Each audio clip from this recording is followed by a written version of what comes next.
पहले बेसिक पढ़ रहे हैं फिर क्वेश्चन सोल्व करेंगे। इसमें बेसिक ये है कि फैराडे सेकंड लॉ से ईएमएफ होती है -N-d⁵dt। ये नंबर ऑफ टर्न्स है N-d⁵dt।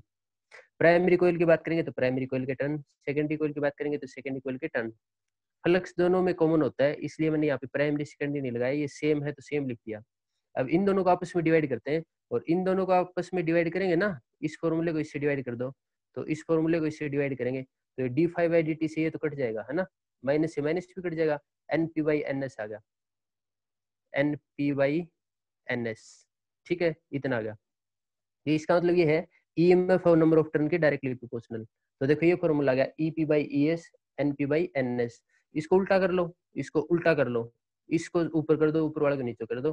तो इसको ऊपर करेंगे तो देखो ES अपन में EP और NS अपन में NP, ऐसे आ गया। तो ऐसे सोल्व कर लो, ऐसे सोल्व कर लो, कोई दिक्कत नहीं है।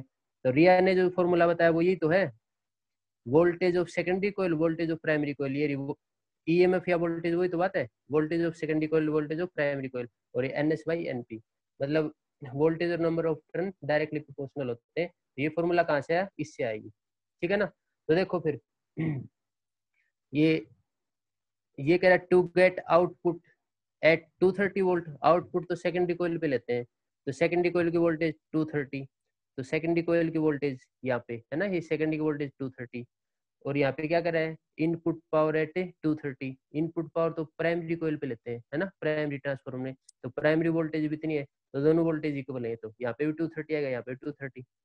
सेकेंडरी कोयल के टर्न निकालने हैं, सेकेंडरी कोयल के टर्न निकालने हैं, और प्राइमरी कोयल के टर्न दे रखे हैं, कितने दे रखे हैं, 4000, तो बस इसमें पुट कर देंगे तो आंसर आ जाएगा।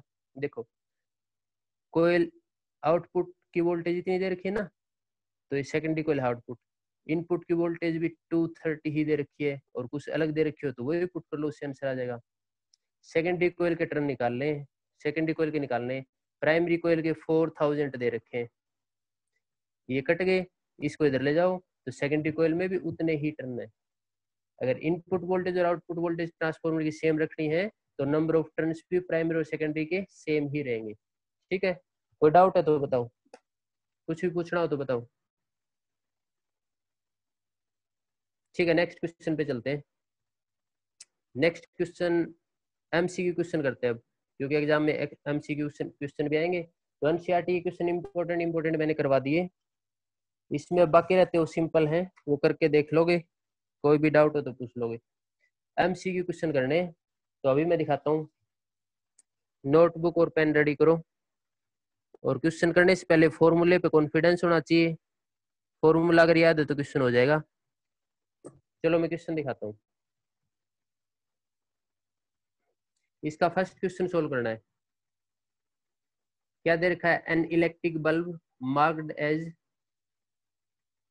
50 वाट, 50 वाट ये माइनस नहीं है, 50 watt and 200 volt is connected across a 100 volt supply, the present power of the bulb is. Screen अगर साफ नहीं है तो हैंड रेज कर सकते हो, अगर क्वेश्चन समझ में आ रहा तो ठीक है, स्क्रीन साफ नहीं है तो हैंड रेज कर देना।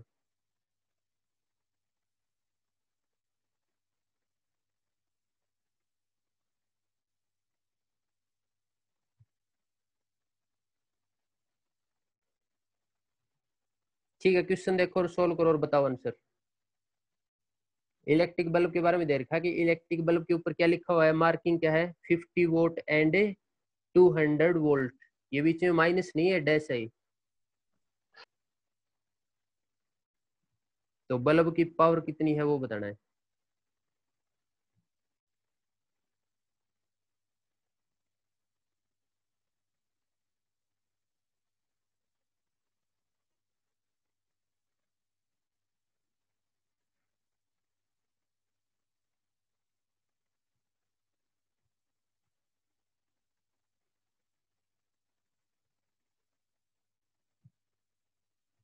लिखने में आसान लगते हैं, हम फॉर्मूले भी इसी लगाते हैं, फिर भी आंसर नहीं आता सही, देखते हैं क्यों नहीं आता।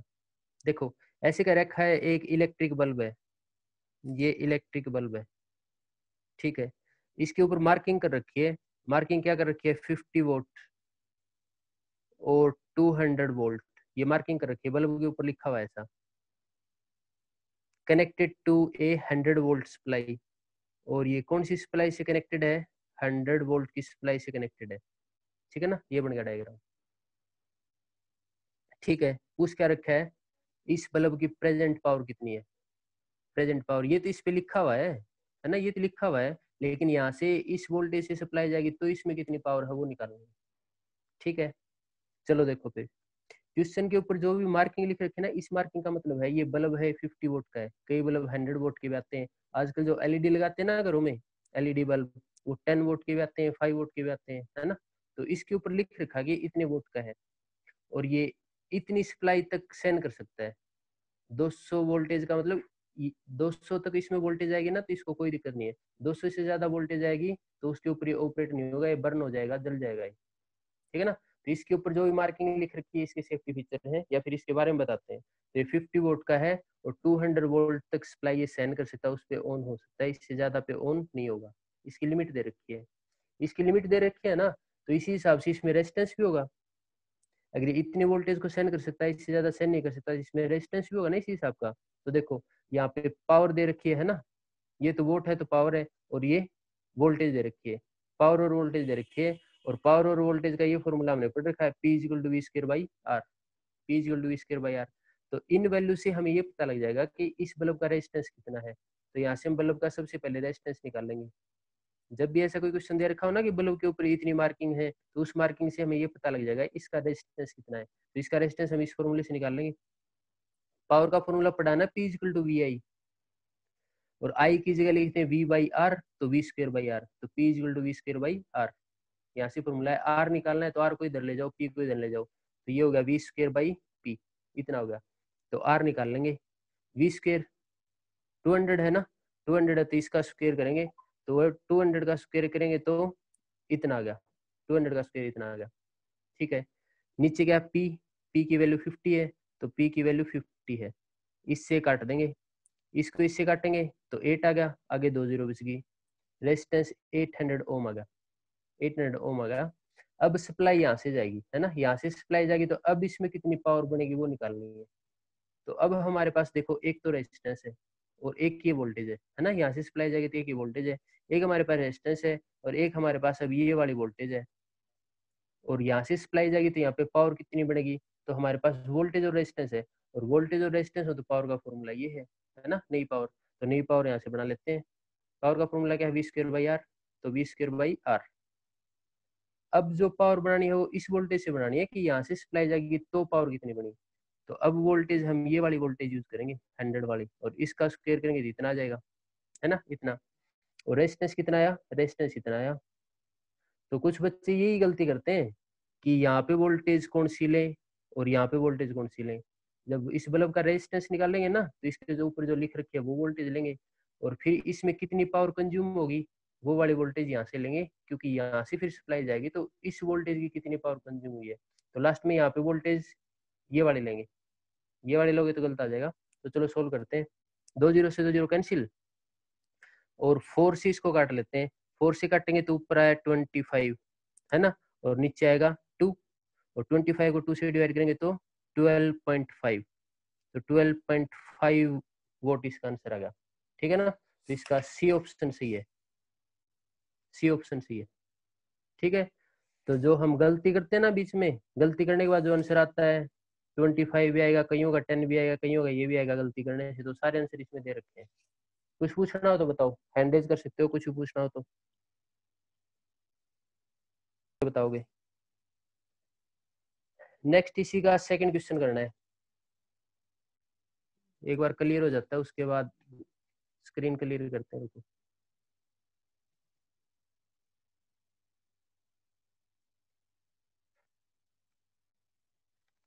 मैं बोल देता हूँ question.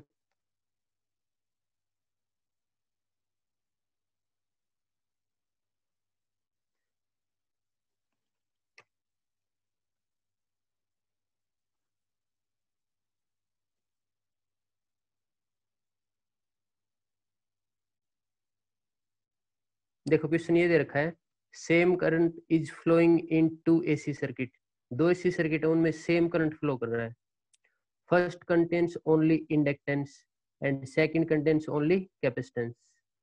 If the frequency of AC is increase for both the current will be. तो डायग्राम बना के देख लो, समझ में आ जाएगा। क्या क्या रखा है, same current is flowing in two AC circuit, तो दो एसी सर्किट बना लो। हमने पढ़ा था AC circuit containing resistance only, inductor only, capacitor only, उसी तरह से बता रखा है। क्या कह रहा है, फर्स्ट कंटेन्स ओनली इंडक्टेंस, तो फर्स्ट में ओनली इंडक्टर है, सेकंड कंटेन्स ओनली कैपेसिटेंस, तो दो सर्किट बना लो, एक में इंडक्टर है एक में कैपेसिटर है, ठीक है ना। फिर कह रहा है कि दोनों में सेम करंट फ्लो रहा है, ठीक है। लास्ट में क्या कह रहा है, if frequency of AC is increase in both, कि दोनों सर्किट में अगर एसी की फ्रीक्वेंसी इंक्रीज करेंगे ना तो करंट है वो कौन सी में इंक्रीज होगा कौन सी में डिक्रीज होगा। ये चार ऑप्शन दे रखे हैं, इनमें से आंसर ढूंढ के बताना है। ये क्वेश्चन में ये कंडीशन दे रखी है तो करंट किस में इंक्रीज होगा किस में डिक्रीज। अब क्लियर है बिल्कुल, स्क्रीन देखो और बताओ। क्वेश्चन का डायग्राम बना लो, बिल्कुल आसानी से सोल्व हो जाएगा, उसी हिसाब से फॉर्मूले भी याद आ जाएंगे।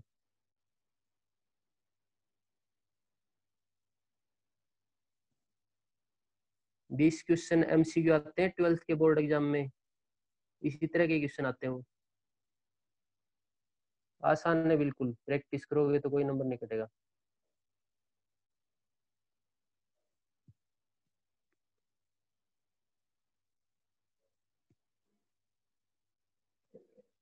जिसका आंसर आ जाए वो हैंड रेज कर लेना।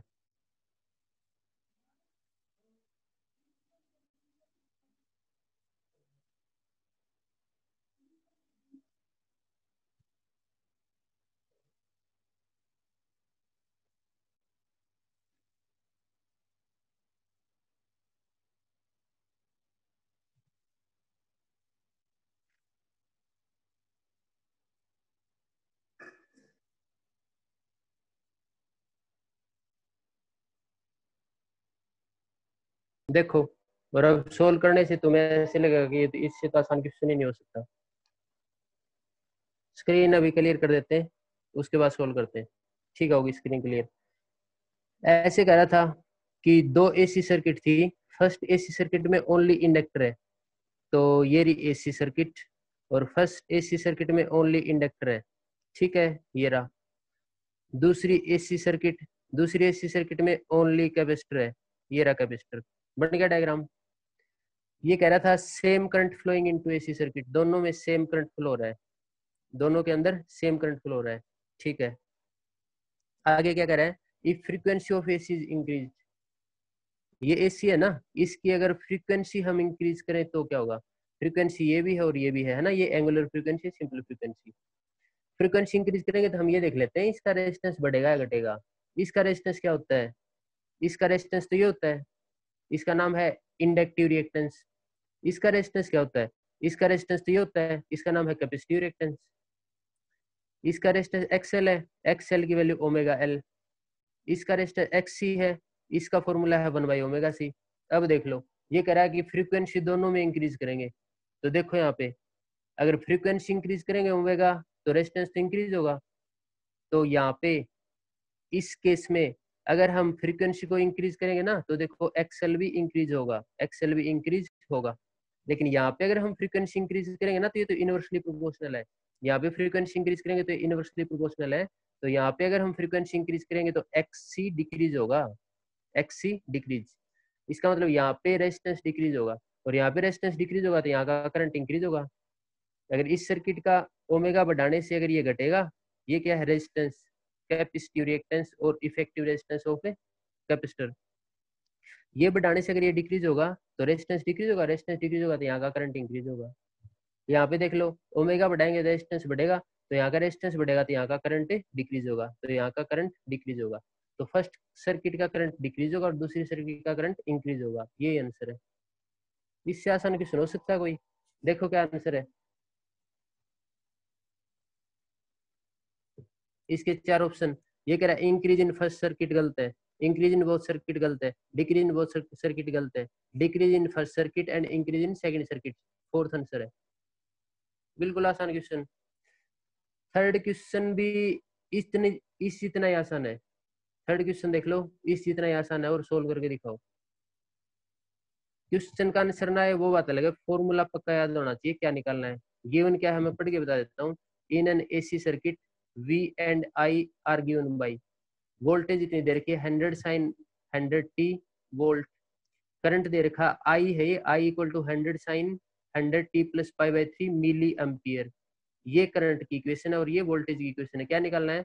The power dissipated in circuit, circuit के अंदर पावर निकालनी है, और पावर हम पढ़ चुके हैं, पावर का फॉर्मूला क्या है। सोल्व करो, पावर के जितने फॉर्मूले हैं याद होने चाहिए, आंसर आए ना है वो आगे की बात है। क्वेश्चन साफ किसको दिखाई दे रहा है? थंब इंप्रेशन देके बताओ। क्वेश्चन साफ किस किस को दिखाई दे रहा है? थंब इंप्रेशन देके बताओ। ठीक है, करो सोल्व, साफ है। ओके, करो सोल्व करो, ठीक है।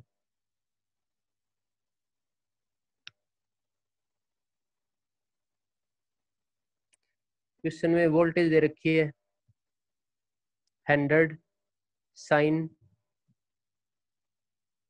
100 टी वोल्ट, इतनी वोल्टेज दे रखी है। करंट दे रखा है 100 sine 100 T plus pi by 3 milli ampere, इतना करंट दे रखा है। पावर निकालनी है, वोल्टेज और करंट दे रखे, पावर निकालनी है। फॉर्मूला कौन बताएगा? हैंडेज कर लो, बताओ नूरन, बताओ फॉर्मूला। अनम्यूट करो अपने आप को।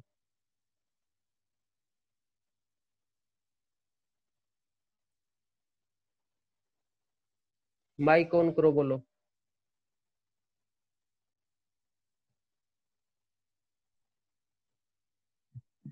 Sir P is equal to V I. P is equal to V I, और इसके साथ में कुछ और भी होता था क्या? हमने डेरिवेशन किया था पावर का।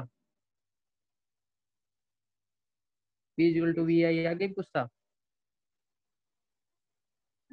कोई और बताएगा?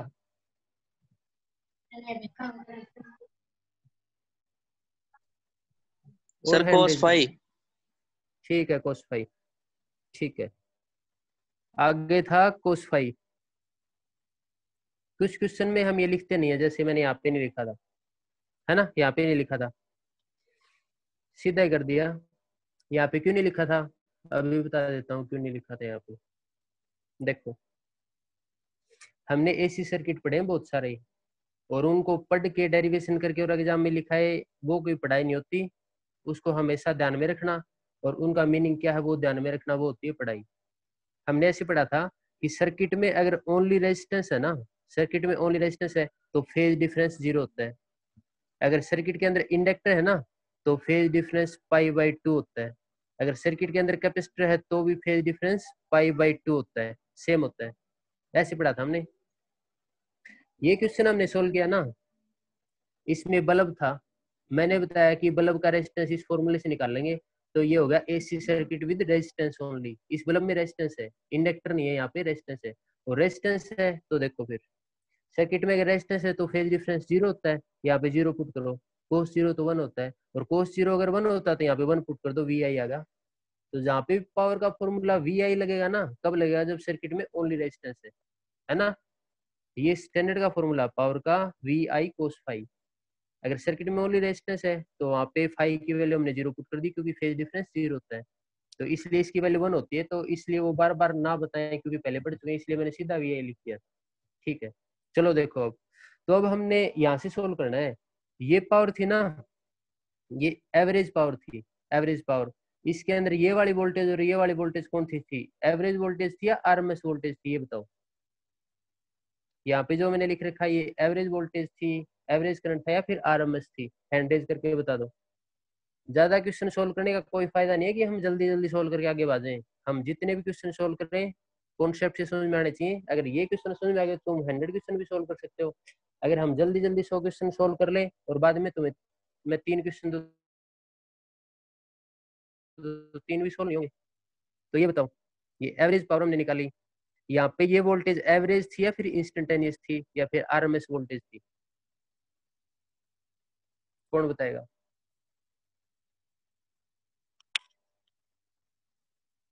तो अभी सभी को पता लग रही है ना अपनी कमी, कि मैंने जो पढ़ाया हो कितना याद है, कितना याद करते हो?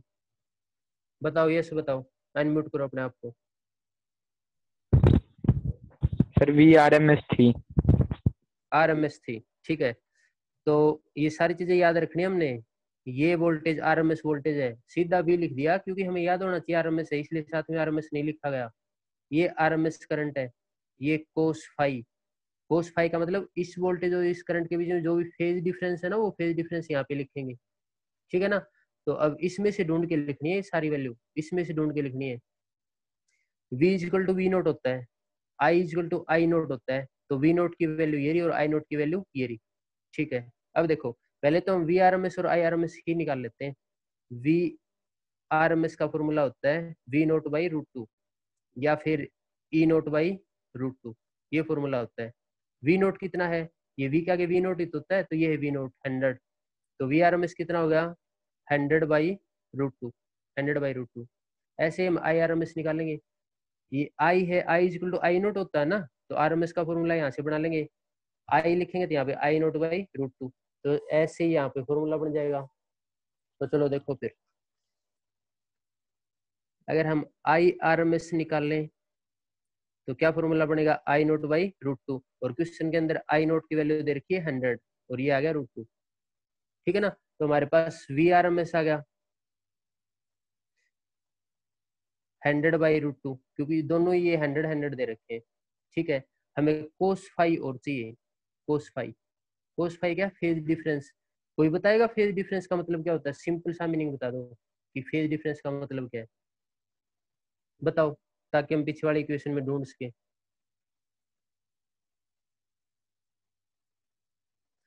फेज डिफरेंस का मतलब एंगल का डिफरेंस, फेज डिफरेंस का मतलब एंगल का डिफरेंस। थोड़ी देर पहले बताया था ना, कहाँ बताया था, अभी दिखाता हूँ, ये रहा। फाई फेज डिफरेंस होता है और इसको क्या कहते हैं, एंगल कहते हैं।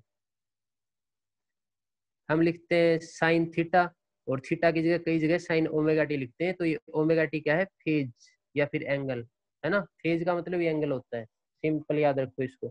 चलो सोल्व करते हैं फिर। अब मेरे को ये देख के बता दो कि इसका एंगल तो है 100t, है ना, साइन 100t, और इसका एंगल है 100t प्लस में पाई बाई थ्री, 100t प्लस में पाई बाई थ्री। दोनों का डिफरेंस बता दो कितना है, ये डिफरेंस ही फेज डिफरेंस है, उसको हम यहाँ पे पुट कर देंगे पाई की जगह। बताओ दोनों में डिफरेंस कितना, देख के। डिफरेंस का मतलब इसमें से ये सब्ट्रैक्ट कर दो, वही डिफरेंस है। हैंड रेज करो।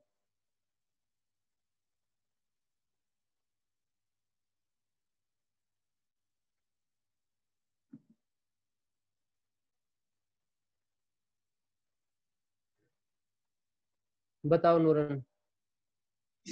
पाई by three. Pi by three का है।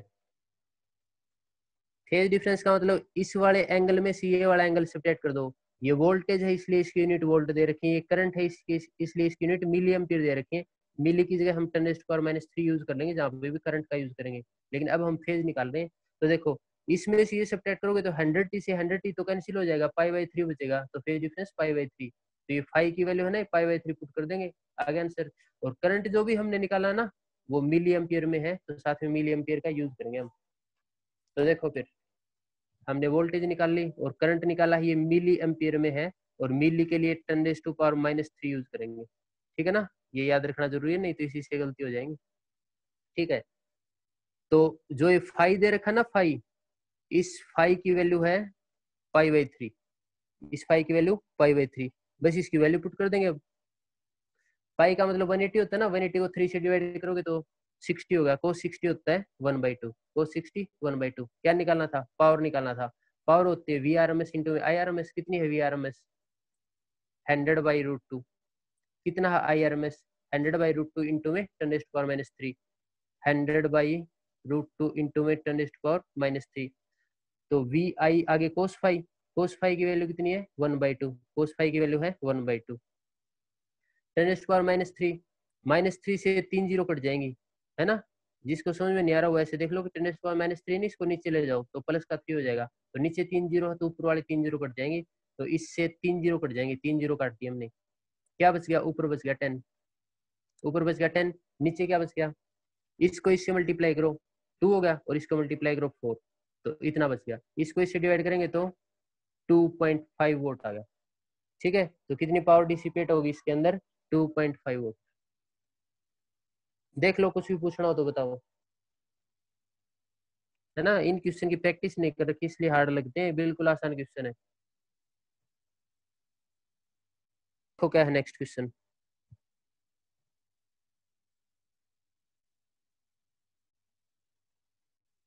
बिल्कुल आसान क्वेश्चन है ये, जिसका भी सोल्व नहीं हुआ ना, इसका मतलब वो पढ़ाई में ध्यान नहीं दे रहा, मैं पढ़ा रहा हूँ उसमें ध्यान नहीं दे रहा।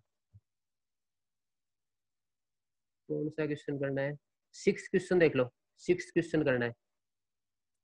If instantaneous current is given by I is equal to 4 cos omega t plus 5 ampere, then RMS value of current is। 6 question solve करके दिखा दो।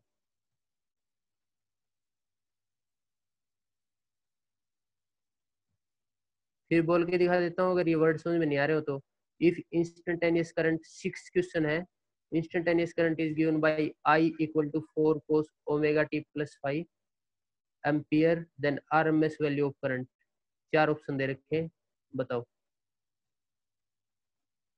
चलो, जो भी लिख रखा वो मैं नोटबुक पे लिख देता हूँ और अच्छी तरह दिखाई देगा। क्या दे रखा है? इंस्टेंटेनियस करंट दे रखा है आई इज इक्वल टू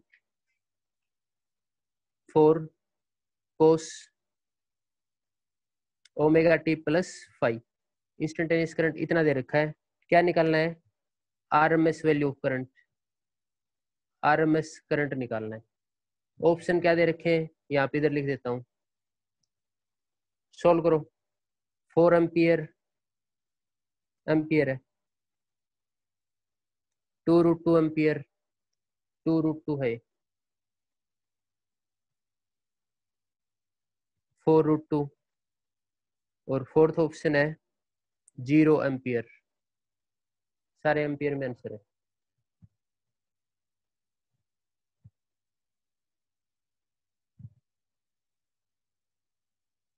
मौका पड़ा है तो सोल्व करके बताने का सबसे पहले।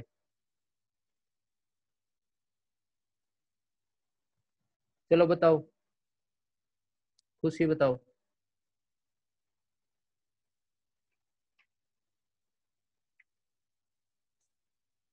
अनम्यूट करो अपने आप को और बताओ। Sir second 2√2। 2√2 6 का आंसर ठीक है, बिल्कुल 2√2। और बताओ किस किस का आंसर? हैंड रेज करो, और किस किस का आंसर आ गया?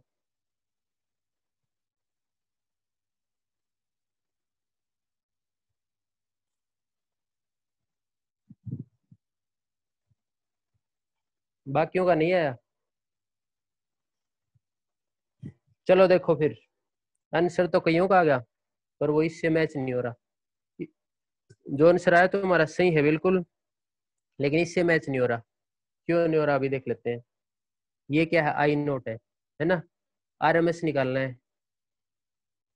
आरएमएस होता है आई नोट बाई √2।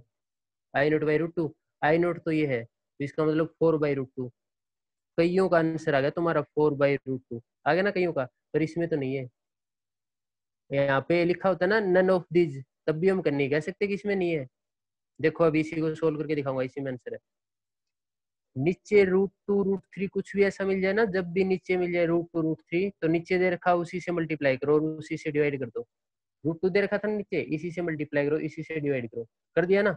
नीचे वाले √2 का मल्टीप्लाई करेंगे 2 बन गया, और 2 को इससे काट दो तो 2√2 आंसर आ गया फिर तो।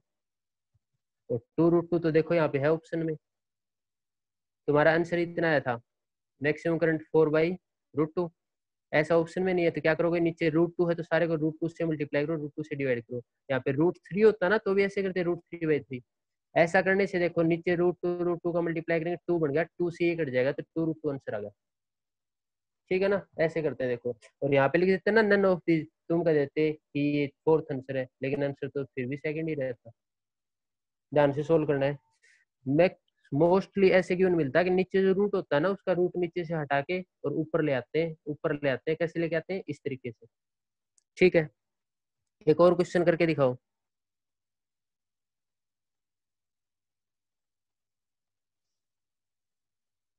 सेवंथ क्वेश्चन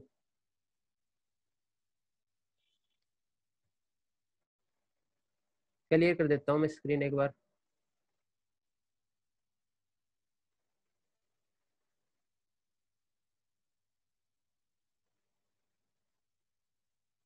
क्वेश्चन में बोल देता हूँ, अगर कोई वर्ड समझ में नहीं आ रहा तो। एक current of 25/π hertz frequency, current है उसकी फ्रीक्वेंसी दे रखी है, current of 25/π hertz frequency is passing through an AC circuit having series combination of R is equal to 100 ohm and L is equal to 2 henry. कईयों को तो ये अच्छा ही नहीं पता होगा ये क्या है, L is equal to 2 henry. The phase difference between voltage and current, voltage और करंट का फेज डिफरेंस निकालना है। लास्ट 3 मिनट रहती हैं, जल्दी सोल्व करो। इसका मतलब ये कौन सी सर्किट है और उस सर्किट में फेज डिफरेंस कैसे निकालते हैं। कौन सी सर्किट का मतलब AC विद R है, L है, LCR है, या फिर दो का कॉम्बिनेशन, कौन सी है।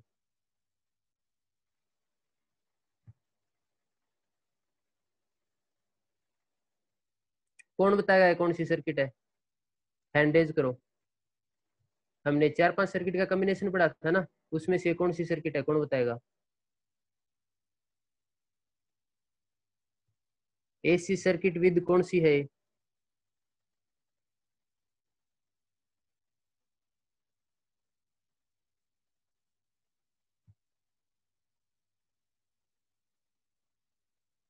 किसी को नहीं पता कौन सी है। इस सर्किट में क्या क्या है वो देख लो, देखो रेजिस्टेंस है और इंडक्टर है, तो AC circuit with R and L हो तो गया। AC circuit with R and L दो के कॉम्बिनेशन पढ़े तो थे। अगर दो के इस कॉम्बिनेशन पढ़े थे तो फेज डिफरेंस का फॉर्मूला क्या था, थोड़ी देर पहले तुमने तो बताया था क्या फॉर्मूला था फेज डिफरेंस का जब R और L सर्किट में होते हैं। किसने बताया था वो फॉर्मूला, रिया ने बताया था। बताओ अगर याद है तो दोबारा।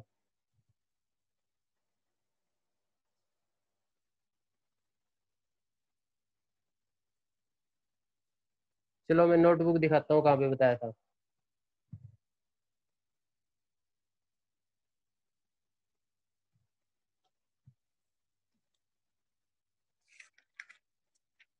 देखो ये बताया था tangent phi is equal to XL/R, circuit के अंदर रेजिस्टेंस और इंडक्टर हो तो फेज डिफरेंस का फॉर्मूला इससे निकालते हैं, tangent phi is equal to XL/R। और फेज डिफरेंस ही तो निकालना है, फेज डिफरेंस निकालना तो कितना आसान क्वेश्चन है। देखो टेंजेंट फाई, ये टेंजेंट फाई है,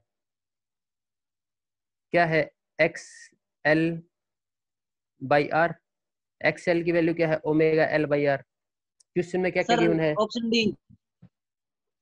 डी आ गया, चलो ठीक है अभी देखते हैं। ये देखो ठीक है ठीक है ठीक है, क्वेश्चन के अंदर ऐसे दे रखा था, फ्रीक्वेंसी दे रखी है 25/π हर्ट्ज। क्या क्या गिवन है वो लिख लेता हूँ। फ्रीक्वेंसी दे रखी है, आर की वैल्यू दे रखी है 100 ओम, एल की वैल्यू दे रखी है 2 हेनरी, है ना। तो इसको सोल्व कर लेते हैं।